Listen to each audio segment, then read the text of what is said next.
Situation politique en RDC, face à la une. Salut, c'est Jean MK sur Eurotech TV pour Face à la une. La RDC en ébullition, crise camérée, conflit M23, budget 2026, on décrypte tout dans notre article exclusif.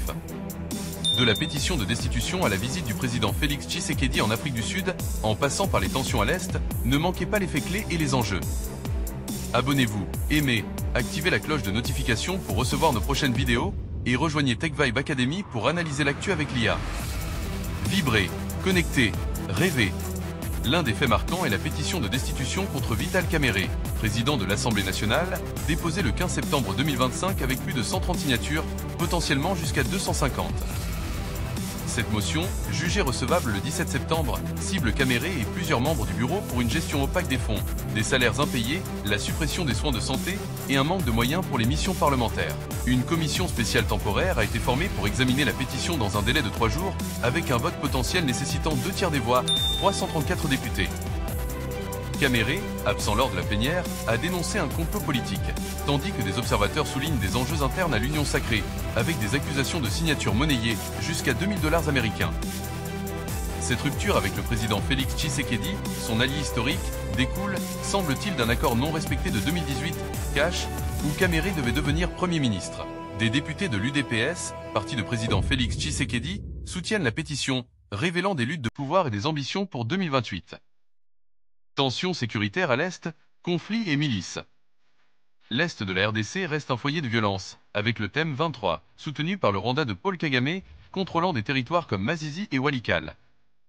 Le 8 septembre 2025, des manifestations contre le général Olivier Gazita, Tutsi Banyamulange, ont causé au moins 2 morts, menant à une visite du vice-premier ministre pour calmer les tensions.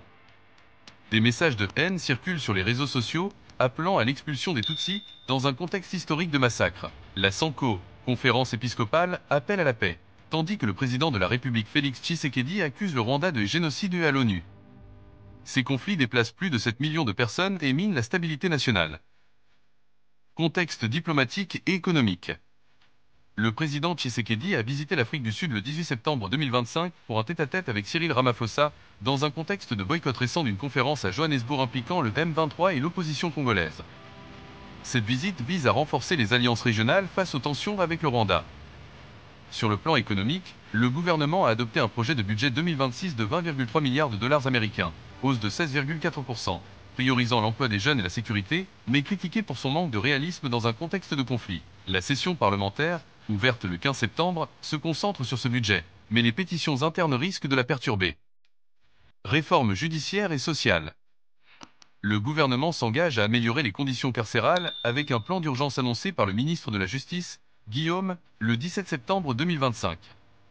Cette réforme vise à assainir les prisons surpeuplées et inhumaines. Par ailleurs, le procès de Joseph Kabila à la Haute Cour militaire, renvoyé au 19 septembre, pour réparation de 30 milliards de dollars américains dans l'affaire des massacres de Béni, reste un enjeu judiciaire sensible, reflétant les efforts pour la justice transitionnelle.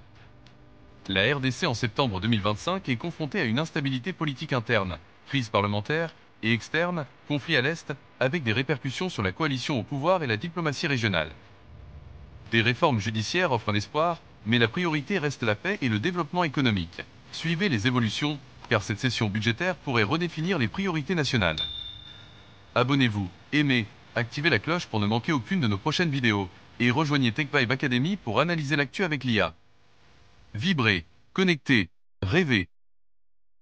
Salut, c'est Jean MK sur Eurotech TV. Prêt à transformer votre avenir avec l'informatique et l'IA? Voici TechVibe Academy, la plateforme qui va faire vibrer vos ambitions. Apprenez à maîtriser l'outil informatique et le WordPress pour la création de votre premier site internet, créer des chatbots IA et dominer les outils bureautiques comme Excel. Que vous soyez débutant ou pro, nos cours en ligne vous propulsent vers le succès. Application, innovation, carrière au top. Inscrivez-vous dès maintenant. Abonnez-vous, aimez la vidéo et activez la cloche de notification pour rejoindre la révolution tech.